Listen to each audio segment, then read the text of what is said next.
Halo semuanya teman-teman, kembali lagi bersama saya di Pulang Kuliah. Bagaimana kabarnya teman-teman semua di sana? Semoga kita dipertemukan dalam keadaan sehat semuanya. Amin. Buat teman-teman yang baru mampir di channel ini, kalau kalian suka, jangan lupa untuk dibantu channel ini agar terus berkembang. Itu merupakan salah satu wujud kalian agar dapat membangun channel ini. Dan pada kesempatan kali ini, saya mau bercerita mengenai kasus pembunuhan yang telah terjadi pada sebuah keluarga. Seperti apa kisahnya? Tetap di Pulang Kuliah.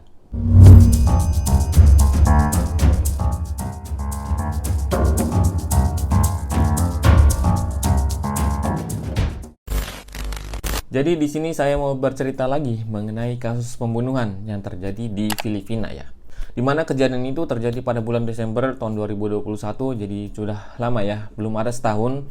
Nah, kasus itu pernah booming di Filipina dan di beberapa negara lainnya. Kejadian ini menimpa sebuah keluarga, ayahnya bernama Cruz dan ibunya bernama Lovella. Dan mereka memiliki 3 orang anak. 2 anak kandung yaitu Gwyn dan Boy Boy, dan 1 anak angkat yang bernama Janice. Kasus pembunuhan ini terjadi di Filipina yang menewaskan 2 kakak beradik yaitu Gwyn dan Boy Boy. Keduanya ini tewas ditemukan di rumahnya sendiri yang terletak di Emlang, North Cotabato, Filipina. Kronologi kejadiannya itu terjadi pada hari Jumat tanggal 10 Desember 2021 di mana seorang ayah dari Gwyn dan Boy Boy ini yang bernama Cruz sedang berada di sekolah di mana tempat istrinya bekerja karena ada suatu kepentingan. Sekitar jam 2:58 siang, Cruz ini mendapatkan sebuah panggilan telepon dari seorang kenalannya. Dia baru saja melihat postingan Janice di Facebook. Janice ini merupakan anak angkat ya, anak angkatnya Cruz. Menurut orang tersebut, rumahnya Cruz ini sedang dalam bahaya. Kemungkinan ada perampok yang masuk ke rumah tersebut. Di dalam story yang dibuat oleh Janice di dalam Facebook itu, yang intinya dia itu meminta tolong yang ditulis dalam bahasa Filipina. Cruz yang mendapatkan informasi tersebut tanpa pikir panjang langsung ke rumahnya. Perjalanan kurang lebih selama 15 menit. Akhirnya dia sampai di rumahnya. Pada saat itu pagar rumahnya ini tidak dalam keadaan terkunci, masih terbuka. Nah, kemudian dia masuk ke rumahnya, namun pintu rumahnya tersebut itu yang pintu depan dalam keadaan terkunci. Kemudian dia sambil memanggil kedua anaknya, Gwyn dan Boy Boy, dan 1 anaknya lagi yang bernama Janice, namun tidak ada jawaban. Akhirnya dia melewati pintu belakang, yang kemungkinan pintu tersebut itu tidak terkunci. Nah, setelah dia membuka pintu belakang atau pintu dapur ini, dia kaget kenapa banyak pecahan kaca yang berserakan di lantai dapurnya. Setelah dia menyisir ruangan tersebut, akhirnya dia sampai di ruangan tengah. Dan dia kaget melihat sesuatu. Dan mungkin dia tidak bisa melupakan kejadian itu seumur hidupnya. Ya, dia melihat kedua anaknya tewas, yaitu Gwyn dan Boy Boy, di ruang tengah. Namun pada saat itu Janice tidak ada di situ. Kemudian Cruz ini memanggil Janice beberapa kali dan kaget saja tiba-tiba muncul di balik kamar. Dan pada saat itu dia sangat ketakutan dan rambutnya itu dalam keadaan basah. Dia mengakui bahwa pada saat Cruz datang dia lagi mandi dan dia menceritakan bahwa kakaknya yang bernama Gwyn dan Boy Boy ini tewas setelah dibunuh oleh 3 orang tidak dikenal yang masuk ke dalam rumahnya. Dan dia berhasil selamat dari kejadian tersebut karena bersembunyi di dalam kamar. Nah, polisi yang mengetahui kejadian ini langsung datang ke tempat tersebut dan melakukan olah TKP atau tempat kejadian perkara. Mereka menemukan bahwa pintu depan itu dalam keadaan terkunci, artinya tidak ada orang yang masuk secara paksa ke dalam rumah tersebut. Dan Cruz ini memastikan bahwa barang-barang berharga miliknya itu tidak ada yang raib atau hilang karena kejadian tersebut. Di ruang tengah tempat kejadian perkara, polisi menemukan beberapa barang milik Cruz dan Boy Boy yang diduga kuat sebagai alat untuk membunuh. Di sini terjadi kejanggalan. Barang-barang berupa palu dan tongkat baseball ini hanya keluarga yang tahu kenapa tiba-tiba barang-barang tersebut itu berada di ruang tengah. Cruz juga memiliki sebuah palu yang dimana ia gunakan untuk melakukan pekerjaan rumahnya. Palu tersebut itu disimpan di tempat cuci pakaian, dan Boy Boy juga hobi bermain baseball di mana tongkat baseballnya ini ditaruh di kamarnya. Sebelumnya kamar tersebut itu milik Boy Boy, namun setelah kedatangan Janice, kamar tersebut ditempati Janice dan Boy Boy tidur di ruang tengah di sofanya. Tim forensik dari pihak kepolisian mengestimasi bahwa pembunuhan itu terjadi pada jam 2 siang. Boy Boy dan Gwyn ini meninggal akibat kehabisan darah karena hantaman benda tumpul. Dari kondisi luka yang dilihat oleh pihak kepolisian menduga bahwa si pelaku ini memiliki dendam dan amarah terhadap korban. Ketika polisi menyisir daerah belakang rumah, tepatnya di pinggir kali, polisi menemukan sebuah kantong plastik yang berisi pakaian dan celana wanita. Namun celana wanita tersebut itu berlumuran darah. Setelah itu polisi melakukan investigasi selama 6 hari dan dia mendapatkan beberapa barang bukti yang digunakan pelaku untuk membunuh seperti sidik jari dan pakaian yang ditemukan di pinggir kali. Tepatnya pada tanggal 16 Desember tahun 2021, polisi ini mengumumkan siapa sih sebenarnya pelaku tersebut. Coba teman-teman mungkin bisa menganalisa siapa sebenarnya pelaku atau dalang dalam kejahatan ini. Secara kejam, si pelaku tidak lain dan tidaklah bukan adalah dia, Jenny Sabial, yang merupakan anak angkat dari Cruz. Setelah polisi mengetahui siapa pembunuhnya, Jenny langsung dibawa ke kantor polisi dan diinterogasi sama pihak kepolisian. Setelah polisi membeberkan alat yang digunakan untuk membunuh dan terdapat sidik jari, akhirnya Jenny Sabial ini mengakui perbuatan tersebut ialah pelakunya. Jenny juga telah membersihkan dirinya dan membuang pakaiannya yang dikenakan saat kejadian. Beruntung bukti-bukti tersebut itu ditemukan yang tidak jauh dari tempat kejadian perkara. Motif dari perbuatan itu masih tidak jelas, masih samar-samar. Diduga kuat Jenny ini merasa iri terhadap Gwen dan Boy Boy karena mereka memiliki orang tua yang sangat perhatian. Jenny di sini mungkin hanya ingin memiliki Cruz dan Lovella yang merupakan orang tua angkatnya itu hanya untuk dirinya sendiri, tidak untuk Gwen dan Boy Boy.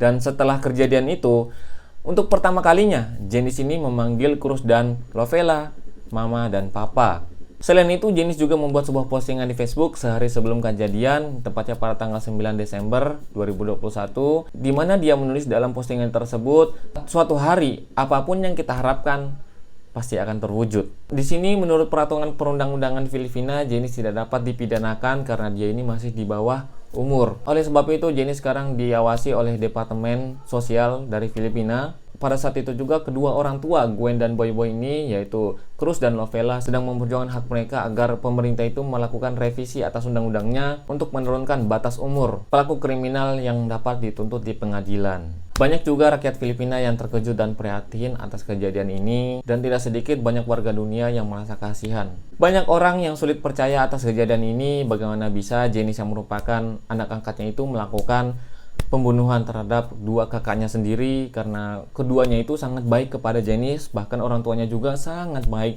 kepada Jenny. Mereka memperlakukan Jenny ini layaknya sebagai anaknya sendiri, tetapi malah Jenny sendiri yang melakukan kejahatan tersebut. Pada upacara pemakaman kedua kakak beradik ini, banyak banget keluarga dan rakyat Filipina yang menangis melihat kejadian ini.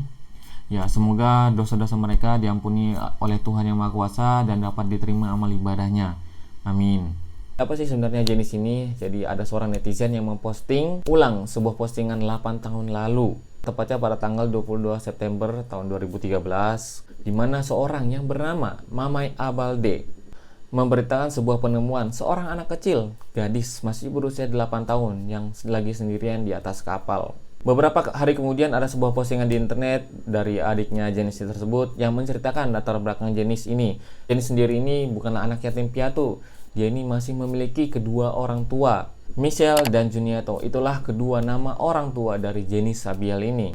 Tidak jelas apakah Jenny ini ditinggalkan oleh kedua orang tuanya atau dia tersesat dalam sebuah perjalanan. Dikabarkan juga kedua orang tua Jenny ini berpisah ketika Jenny ini masih berusia 8 tahun. Kemudian dia dan adik-adiknya ditampung oleh dinas sosial dan tinggal di sebuah panti asuhan selama bertahun-tahun. Tetapi pada suatu hari pihak keluarga ini mengambil mereka kembali agar mereka bisa dapat berkumpul dengan keluarganya. Tetapi dalam waktu kurang dari 24 jam Jenny ini melarikan diri karena dia merasa bahwa keluarganya itu miskin.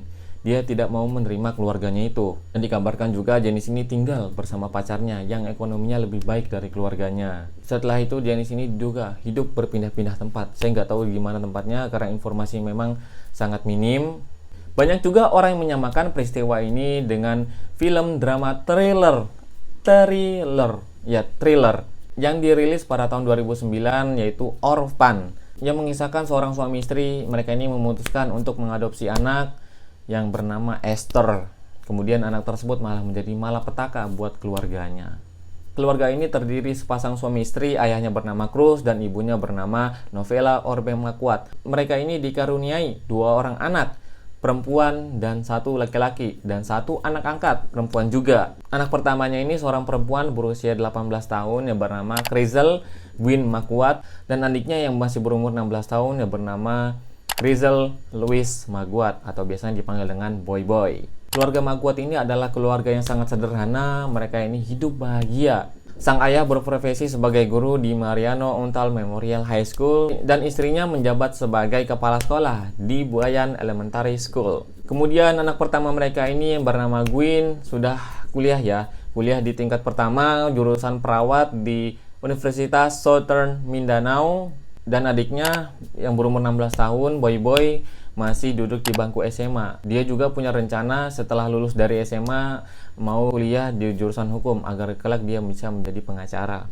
Singkat cerita, Gwyn ini sering bermain ke rumah sepupunya dan dia di sana berkenal dengan seorang gadis yang masih berumur 17 tahun yang bernama Janice Sabial.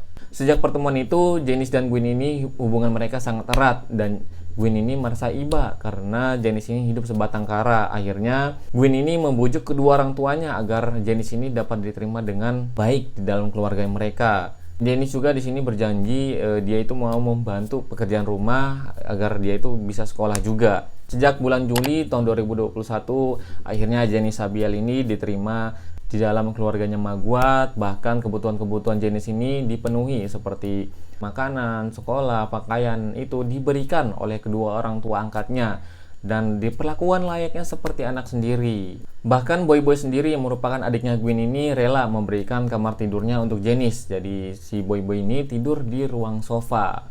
Oke, mungkin itu cerita yang bisa saya sampaikan pada kesempatan kali ini. Semoga kita bisa mengambil hikmahnya dari kejadian tersebut. Semoga keluarga Maguat ini diberikan ketabahan dan kesabaran menghadapi ujian tersebut. Begitulah cerita yang bisa saya sampaikan pada kesempatan kali ini. Kurang lebihnya mohon dimaafkan. Apabila ada kritik dan saran, silahkan komentar di bawah di video ini dengan baik. Jangan lupa untuk terus mendukung channel ini agar terus berkembang, biar saya semangat bikin videonya dan kalian tidak ketinggalan dengan video-video terbaru saya. Saya pamit undur diri. Terima kasih.